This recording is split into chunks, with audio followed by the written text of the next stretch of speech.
Welcome my dear students.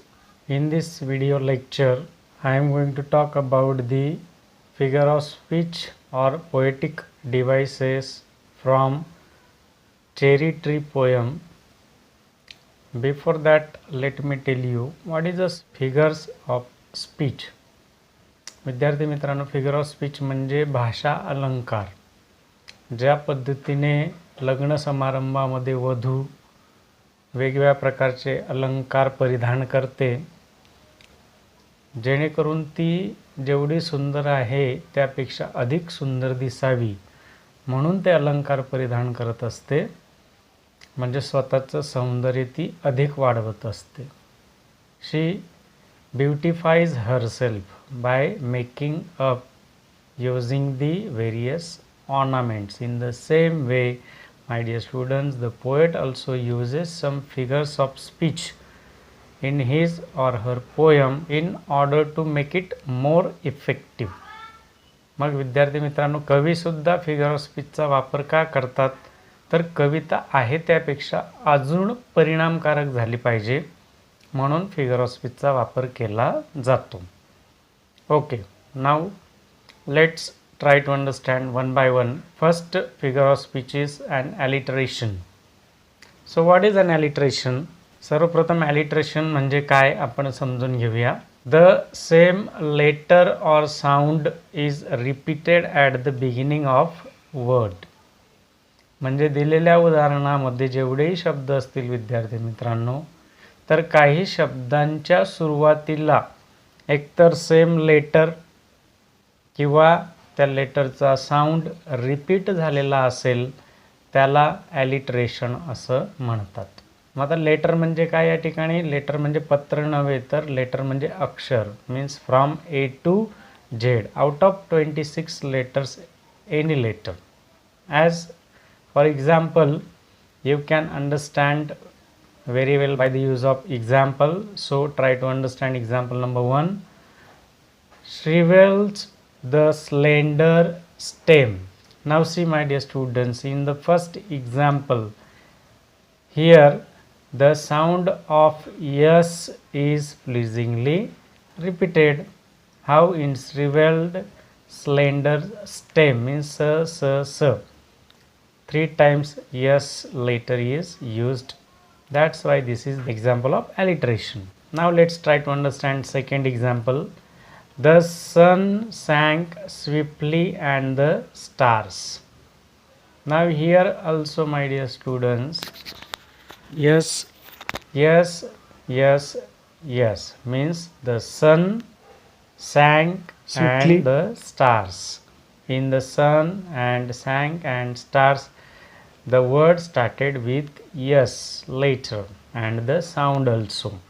So this is the example of repetition because here is a repetition of the sound yes. Now third example, who watched wandering while time. Now see, w w w w is repeated, means the same letter is repeated at the beginning of words. That is why this is the example of alliteration.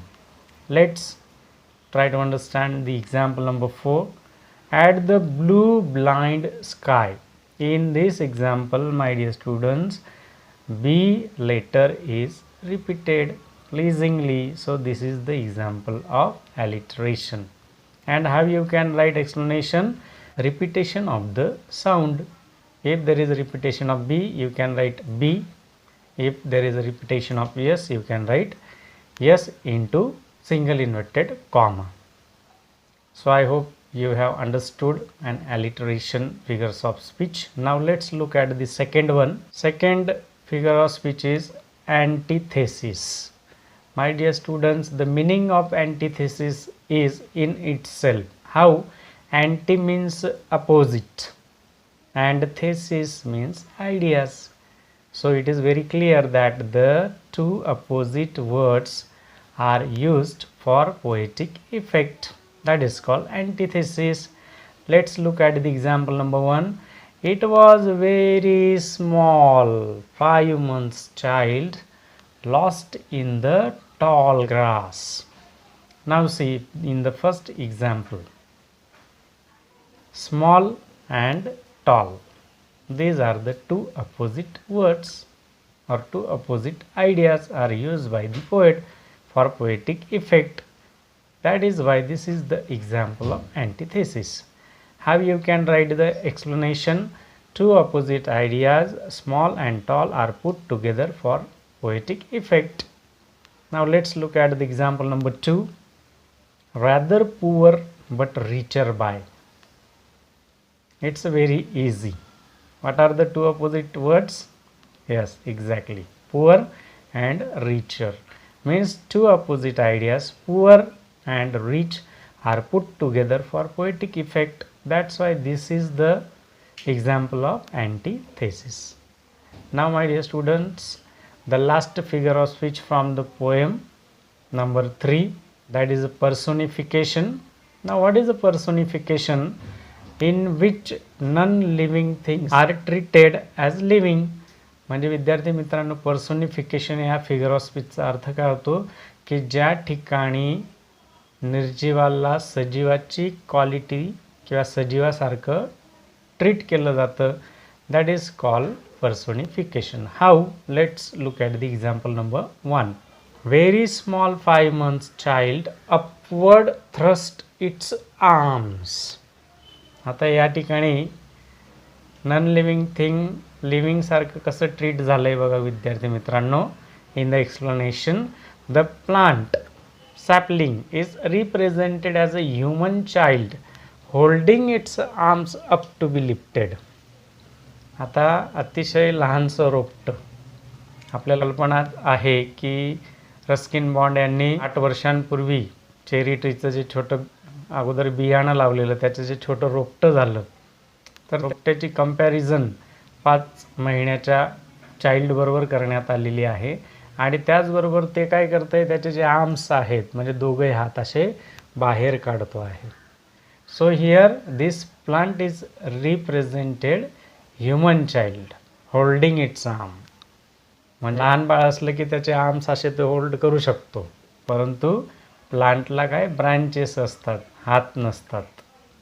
So non living thing here is treated as living.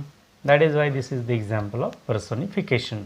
Now let's look at the example number 2, that is blue blind sky. Now here also non-living thing is given human quality of blindness. या उदाहरणामध्ये सुद्धा विद्यार्थी मित्रांनो, sky कधी blind असतं का? सजीव जे असतात ते ब्लाइंड असू शकतात. So here also non living thing is treated as living. That's why this is the example of personification. So I hope my dear students you have got clear ideas about all the 3 poetic devices from the poem Cherry Tree. Now it is your duty to find out such examples from the book and note down in your English grammar notebook. Very soon I will be back to you in my next video with the appreciation of the poem Cherry Tree. Till then, take care of yourself, be healthy, be happy and enjoy learning with me. Thank you.